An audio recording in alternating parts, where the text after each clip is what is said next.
Hello everyone. আজি আমি আৰু এটা ভিডিও লৈ আইছো সোশ্যাল সায়েন্সৰ ওপৰত আৰু আজিৰ যেটো টপিক আছে সেই টপিকটো হৈছে যে লং কোৱেশ্চন আমি কেনেকৈ লং কোৱেশ্চন এপ্ৰোচ কৰিম বহুতে আমাক খুদিছে আমাৰ এক্সিস্টিং ষ্টুডেন্ট খিনিও আমাক খুদিছে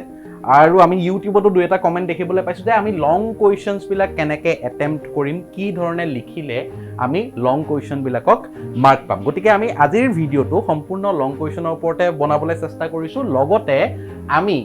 আমি কি চেষ্টা কৰিম আমি কেনেকুৱা ধৰণৰ প্ৰশ্ন লং কোৱেশ্চন কেনেকুৱা ধৰণৰ কাটিব পাৰে আগতে আমি আগৰ যিসমূহ বছৰ দেখি আহিছিলো তাতে ডাইৰেক্ট লং কোৱেশ্চনছ দিয়ে তো এইবাৰ অলপমান কি কৰিব এইবাৰ অলপমান অকাই পকাই লং কোৱেশ্চনছ বিলাক দিব কিন্তু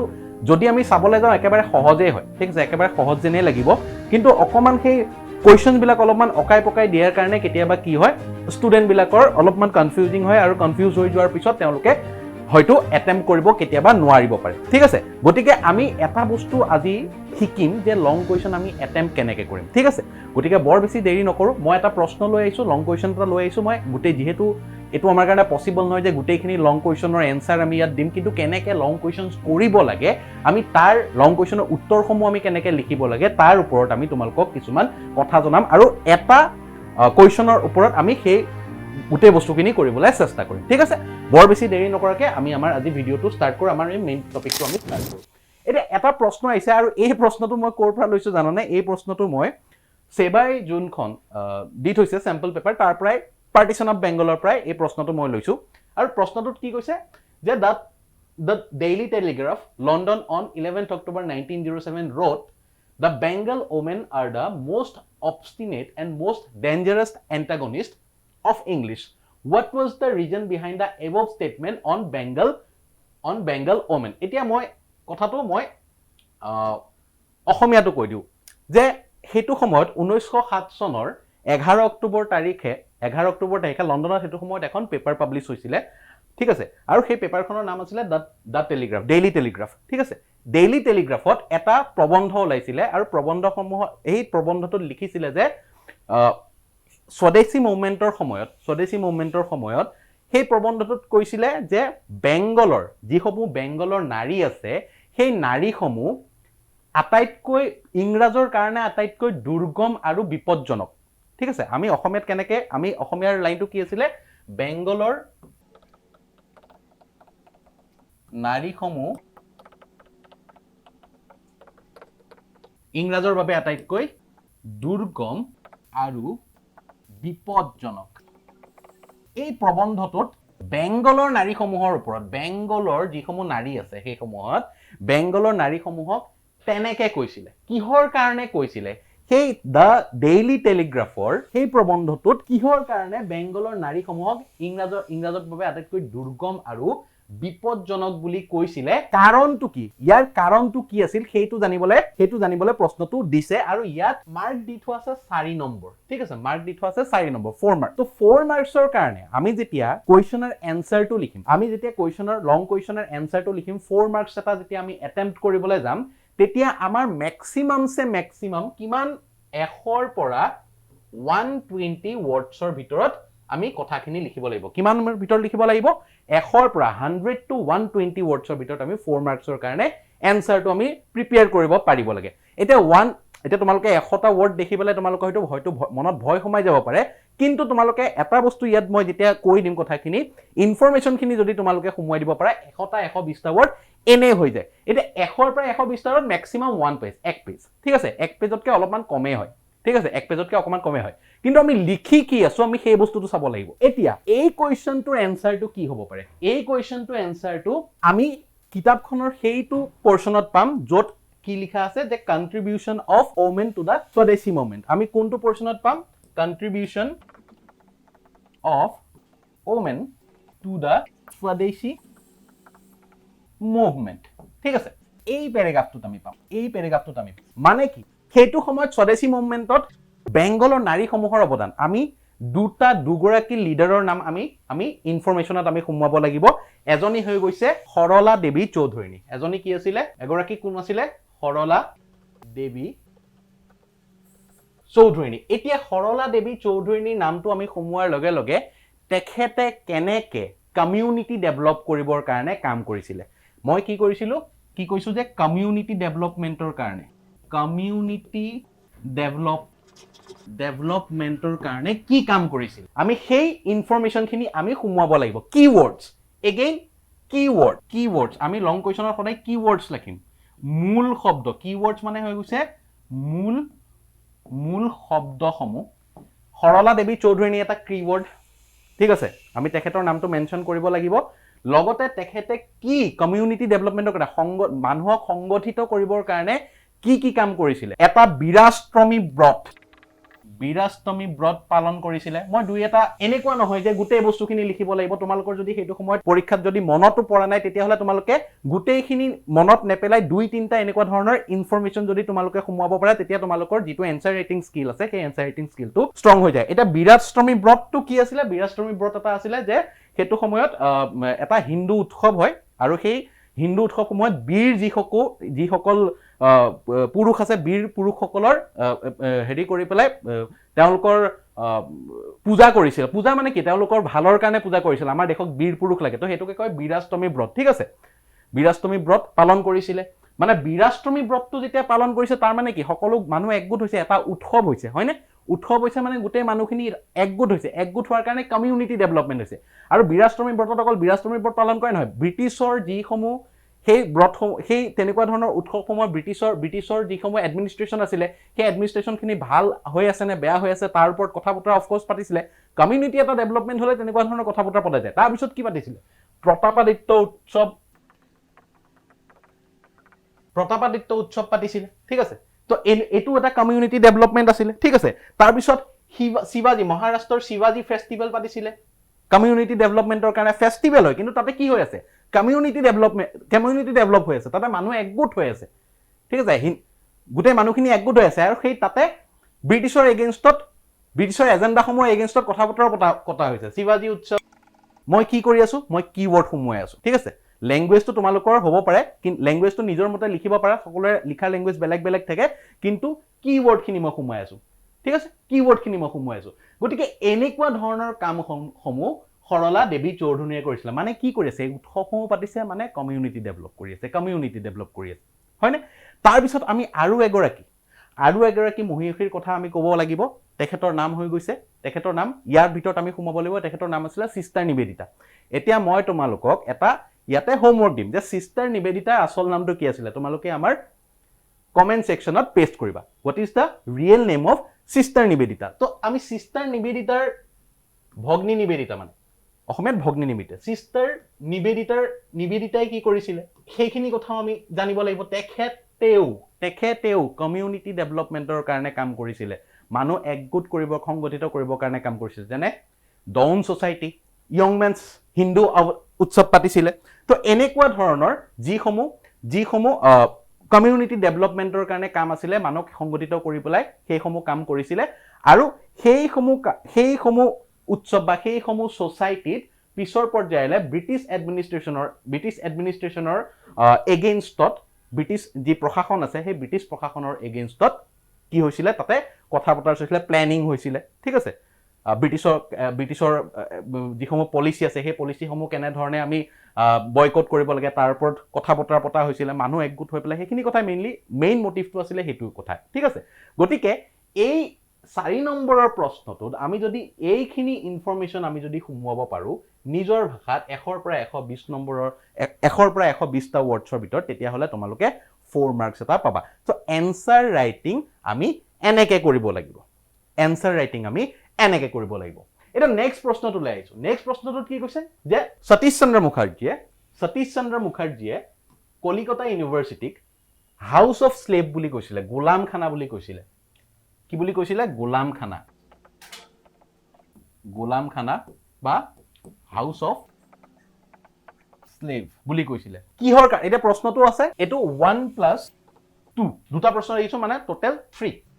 3 মাৰ্কসৰ কোৱেশ্চন এটো ঠিক আছে 1+2 এতিয়া কৈছে এক নম্বৰ প্ৰশ্নটো খুদিছে যে whom did Mukherjee refer to as slave বুলি কাক কৈছে গোলাম বুলি কাক কৈছে সতীশ চন্দ্ৰ মুখাৰ্জীয়ে গোলাম বুলি কাক কৈছে কাক ৰেফাৰ কৰিছে হেতু যদি আমি এনসাৰটো দিব পাৰো আমি এক নম্বৰ এটা পাই গলো কাক ৰেফাৰ কৰিছিল যে কলিকতা ইউনিভাৰ্চিটিত পঢ়ি থকা ছাত্ৰ ছাত্ৰীখিনিক যিখিনি ষ্টুডেন্ট আছে সেই ষ্টুডেণ্টখিনিক কি কৈছিলে গোলাম বুলি কৈছিলে স্লেভ বুলি কৈছিলে কিহৰ কাৰণে কৈছিলে next why were they called slave কিহৰ কাৰণে কৈছিলে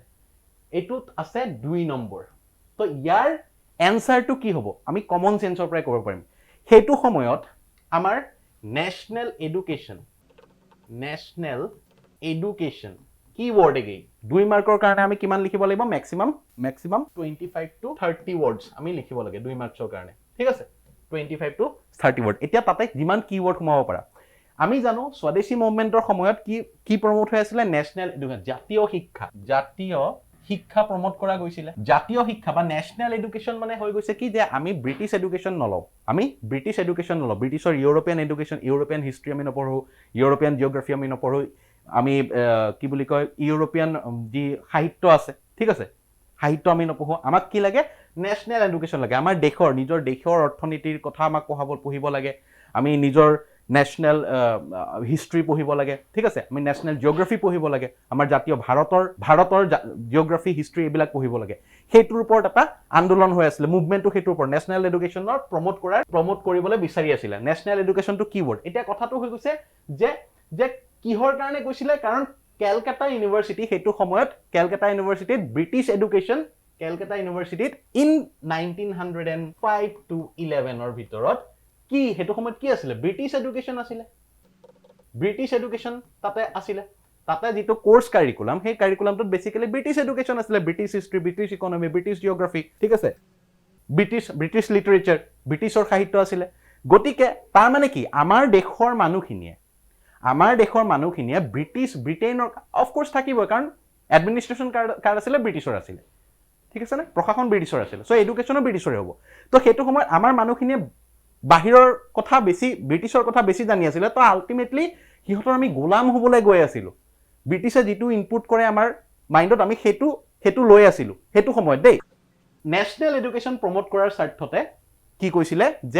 যে আমি একচুয়ালি কি কৰিব লাগে আমি একচুয়ালি ন্যাশনাল এডুকেশনটো ল'ব লাগে ভাৰতৰ বিষয়ে জানিব লাগে তো সেই কাৰণে স্লেভ বা গোলাম হ'বলৈ মানা কৰিছিল ঠিক আছে গোলাম হ'বলৈ মানা কৰিছিল যে হোৱাই হেতু সময়ত গোলাম আছিল কাৰণে সেই কাৰণে ব্ৰিটিছ এডুকেশন যে লৈ আছিল হেতু কাৰণে তেওঁলোকক গোলাম বুলি হেতু সময়ত সতীশ চন্দ্ৰ মুখাৰ্জীয়ে কৈছিল সো এইখিনি কথাও যিখিনি মই ক'লো এইখিনি কথা নিজৰ ভাষাত যদি 25-30টা ওয়াৰ্ডৰ ভিতৰত তোমালোকে লিখিব পাৰা তোমালোকে 2 মাৰ্কছটা পাই যাবা আৰু তোমালোকে প্ৰথমটো কাক কৈছিল ষ্টুডেণ্টখিনিক কৈছিল হেতু 1 নম্বৰটো তোমালোকে পাবা ঠিক আছে নেক্সট প্ৰশ্নটোলৈ যাও আমি কি আছে এটো এটা এমসিকিউ প্ৰশ্ন এই প্ৰশ্নটোত কি কৈছে which of the following is not a positive aspect of the non corporation movement অসহযোগ আন্দোলনৰ তলত দিয়া কোনটো অসহযোগ আন্দোলনৰ এটা ধনাত্মক দিশ নহয় বুলি কৈছে অসহযোগ আন্দোলনৰ এটা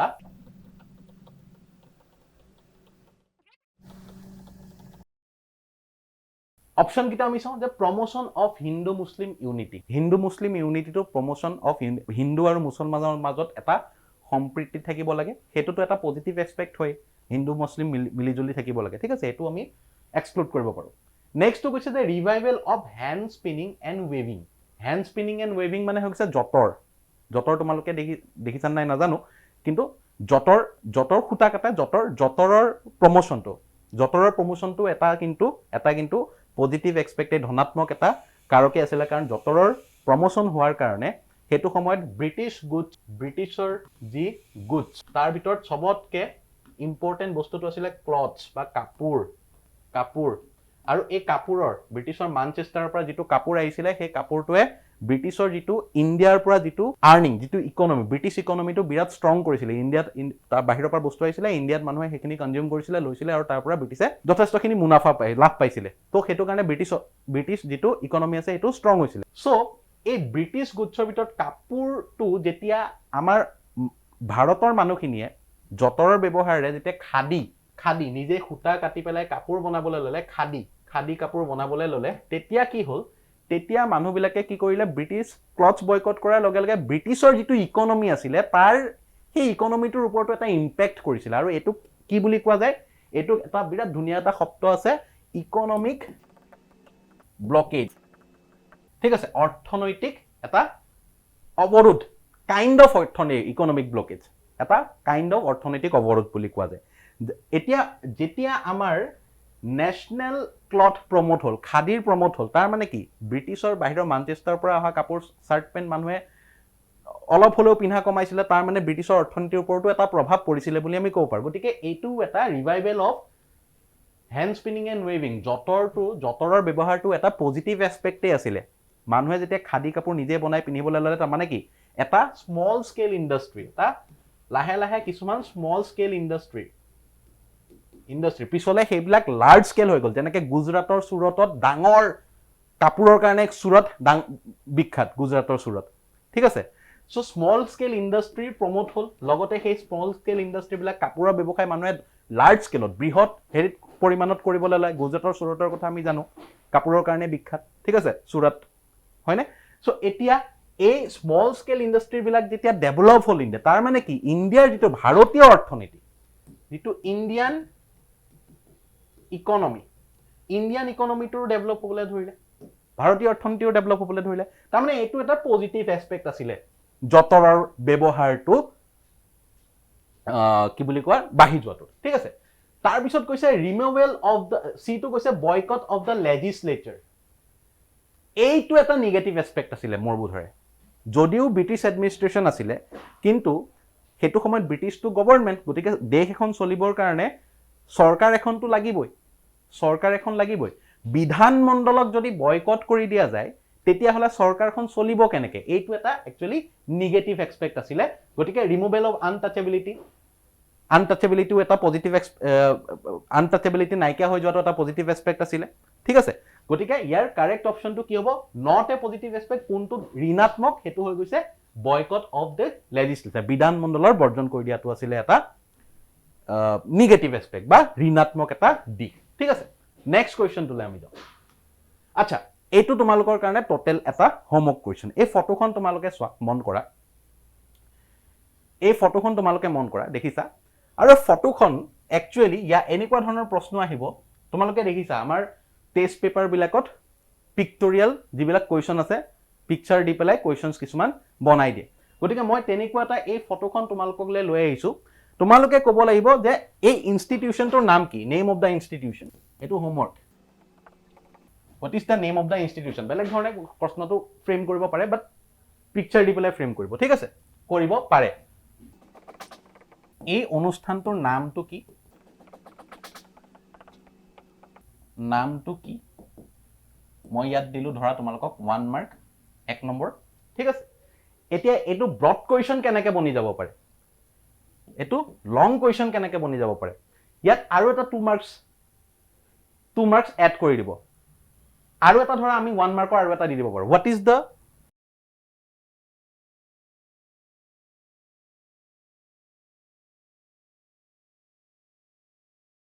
পূৰ্বৰ নাম কি আছিল? এইটো তোমালোকৰ হোমৱৰ্ক থাকিব সম্পূৰ্ণৰূপে। তোমালোকে লিখিবা, লিখি পেলাই যদি পাৰা তোমালোকৰ কপিখনৰ ফটো মাৰি পেলাই আমাৰ কমেণ্ট ছেকশ্যনত পেষ্ট কৰি। এইটোত ধৰা 1 নম্বৰ এটা দিলে, 2 নম্বৰ হৈ গ'ল, 1 + 1 2 হৈ গ'ল। আৰু এটা আমি যদি দি দিওঁ right about the history of this institution, এইটোত আমি 3 মাৰ্ক দিলোঁ। কিমান মাৰ্ক হৈ গ'ল? যদিও 5 মাৰ্কছৰ কুৱেশ্যন নাহে, 4 মাৰ্কছে আহে, আমি দি চাইছোঁ, +3 এটা দিলোঁ, টোটেল 5 মাৰ্কছ। এনেকুৱা ধৰণৰ তোমালোকে ফৰ্মেশ্যনৰ কুৱেশ্যন দেখিবা। জাষ্ট তোমালোকক কুৱেশ্যনখিনিৰ লগত ফেমিলিয়াৰ কৰিবৰ কাৰণে মই ইয়াতে মেনশ্যন এনেকুৱা ধৰণৰ কুৱেশ্যন টাইপ তোমালোকক লাইভ ক্ৰিয়েট কৰি দিবলৈ ট্ৰাই কৰিছোঁ, ঠিক আছে। চ' 1 + 1 + 3 5 মাৰ্কছ। তোমালোকে প্ৰেক্টিছ কৰিবা ঘৰত, আৰু প্ৰেক্টিছ কৰি পেলাই তোমালোকে ফটো মাৰি পেলাই আমাৰ ইউটিউবৰ তলৰ যিটো কমেণ্ট ছেকশ্যন আছে তাত তোমালোকে তোমালোকৰ বহীখন পেষ্ট কৰি দিবা, ঠিক আছে। চ' আই হোপ তোমালোকে ক্লাছটো কৰি ভাল পাইছা, তোমালোকে কিছু কথা হয়তো বুজিছা, ঠিক আছে। আৰু যদি তোমালোকে আমাৰ ভিডিঅ'ছবিলাক ভাল পাইছা, দেন প্লিজ লাইক কৰা, কমেণ্ট কৰা, ছাবস্ক্ৰাইব কৰা, আৰু তোমালোকৰ লগৰ যিমানখিনি ষ্টুডেণ্ট আছে তেওঁলোকৰ লগত এই ভিডিঅ'টো বিলাই দিয়া। Thank U.